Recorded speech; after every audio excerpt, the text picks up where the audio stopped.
President Joe Biden will hold a call with some allies later this morning.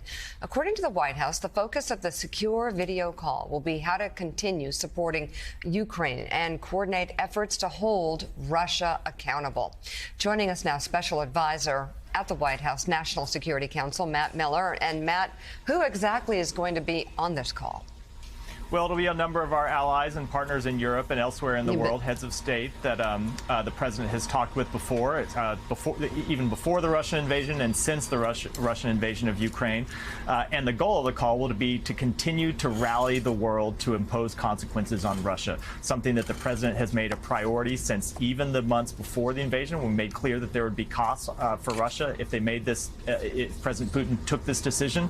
And of course, you've seen the consequences that we've imposed with our allies and partners since the invasion. So this will just be the next step in what is an ongoing process to continue to find security assistance around the world to get into Ukraine and to continue to impose new consequences on Russia.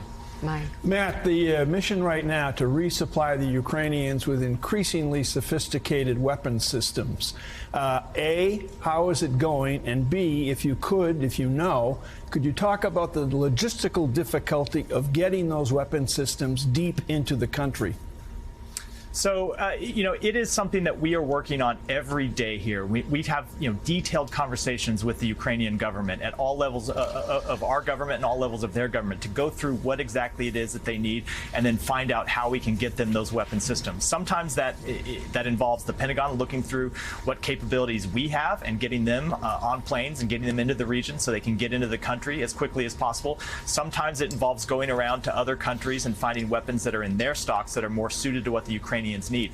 And that sounds like a simple process. I can tell you it is incredibly involved. Sometimes these countries want to be backfilled by U.S. equipment. Sometimes they want equipment to move from a third-party country to backfill them.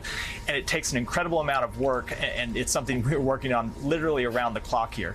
In terms of the question of how to get equipment moved around the country, that really is something that we leave to the Ukrainians. As you know, as we've said many times, there are not U.S. forces operating inside Ukraine. We get the assistance into the region, to neighboring countries, and then it is delivered into Ukraine. We don't talk about that for obvious security reasons, but then once it's in the country, it is really up to the Ukrainians to decide how best they want to deploy that on the battlefield in various locations around the country. Matt, good morning. President Biden last week authorizing that $800 million package of new assistance to Ukraine. President Zelensky says he's grateful. Thank you for that. But we need more. And I know you guys hear that much more directly than even we do. How do you answer to that? That he's, the 40,000 rounds of artillery, for example, he says will last them about a week. That he appreciates all that the United States and the West is doing, but it's not going to be enough at this point, at this rate anyway, to fight off Russia in the East. Are there talks of accelerating, of putting together another package, of changing the kind of weaponry that's being sent in to address this new offensive in the East? The question about another package is really the easiest one you could ask me. The answer is yes. Of course, we are always preparing the next package of security assistance to get into Ukraine, because it is true that they are going through these stocks quickly. We've supplied them with 50 million rounds of ammunition, 40,000 artillery shells, just announced last week, as you said, and we've already seen the deliveries from that package announced last week flow into the country. But it's true, we always need to work on more. I will say we understand the position that President Zelensky was in. I think if any of us were in his shoes, we would be doing the same thing as he is, and I think if he were in our shoes, he would be performing the same way that we are. We know he needs to get assistance. He needs to ask the Western world to get security assistance in there as fast as possible, and we know we need to deliver that assistance. If you look at the systems that President Zelensky identified publicly last week, there were 6 things on his list.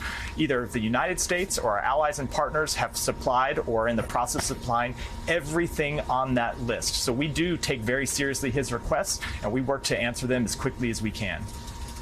Hey, Matt, good morning. Jonathan Lemire, great to talk to you again. We've heard from President Zelensky more and more ominous warnings, his fears that Russia might use, whether it's chemical weapons or tactical nukes in the battlefield. Tell us what the White House thinks about that possibility. But more than that, it's been a week or so now since there was some Ukrainian soldiers who claim that a chemical weapon, they believed a chemical weapon was used on them already. At the time, they said you guys said the matter was still under investigation. Do you have an update on that? We've not been able to verify that claim by the Ukrainians who were there in Mariupol. It's very difficult, obviously, to get into that city. It's under siege. We don't have people there on the ground. We've not seen further confirmation, and it may be some time before we're able to investigate or confirm that claim. I will say the president has made clear that if the Russians do use chemical or biological weapons, there will be consequences. The nature of those consequences will depend on the nature of the attack. Chemical or biological weapons attacks can take any form of means, and we're not going to speculate about how we might respond. But I will say that with respect to how Russia, what Russia might do next, we don't speculate that, but we prepare for every possibility. Special Advisor for Communications at the White House National Security Council, Matt Miller, thank you very much. Good to see you. And coming up, we'll talk to a retired Air Force officer who says there's a non-military option the West has yet to take full advantage of when it comes to punishing Putin.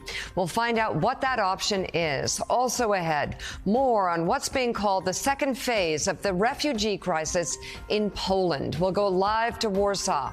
Morning Joe is back in just a moment.